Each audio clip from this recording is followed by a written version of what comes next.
recognize this world. We don't have to recognize it. We just have to save it. Shall we? Today we've got something very exciting, extremely exclusive. It's been built especially for this show. The brand new E-Class convertible from Mercedes-Benz. This car is a prototype and we have it here exclusively for Wonder Woman.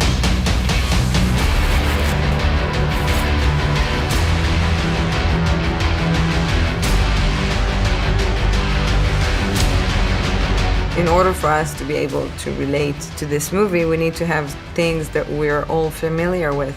And who's not familiar with Mercedes, right? So I think it was a good choice. I was very impressed. It's the only one, so golf, be careful. So I just drive. The car Diana drives is very elegant and not too flashy. Very chic and practical.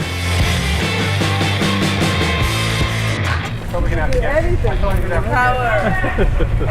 Do I get to keep the car once we're done with it? It's fun. I love driving. Yay! It feels good. What are your superpowers again? I'm rich.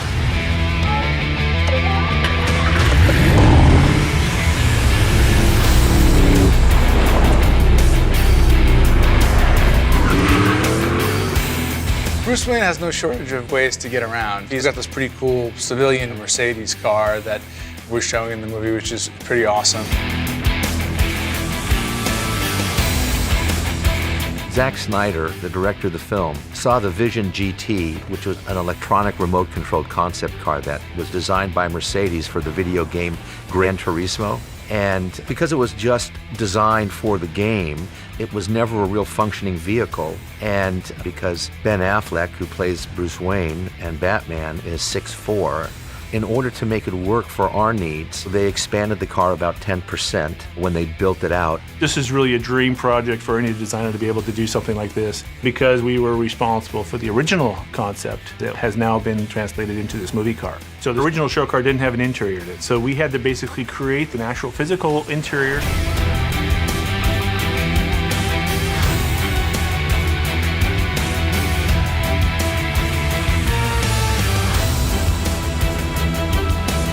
This has got to be one of, if not the coolest Bruce Wayne-related vehicles in the history of man. It's not even a wheel. You can't even call it. They're reinventing the wheel. Steering you. All right, I like it. Let's film it. Then we shoot rockets, right? Like after we have this conversation. To put Bruce Wayne behind the wheel of an experimental prototype vehicle like the VGT, it's a great fit. I think they made it also just especially to look awesome. A lot of people want to take pictures with the car.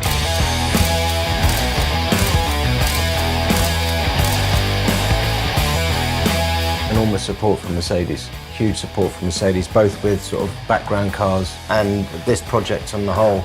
And having Bruce Wayne's car, I've never seen a car like this associated with any character in any movie. So this is really unique and super exciting.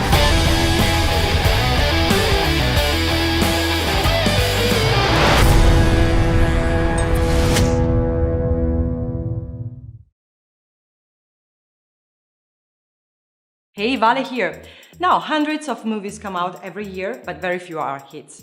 Here are America's top 5 highest grossing movies, adjusted for inflation, according to Box Office Mojo. Okay, number 1, Gone with the Wind. Released in 1939, is one of the world's first genuine blockbusters, with a grand total of $1,786,074,500. Number 2, Star Wars from 1977, the George Lucas space opera that launched 1,000 action figures and almost as many sequels and prequels, still reigns supreme in the Star Wars universe, with a total take of $1,574,577,200. Number 3, The Sound of Music from 1965, The Hills Are Alive, with the sound of $1,258,951,900 in domestic ticket sales.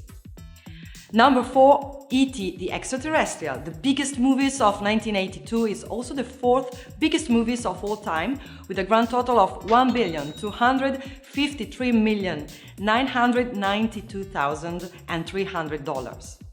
Number 5, Titanic, from 1997. James Cameron's award-winning film took in $1,197,594,300 during its theatrical run.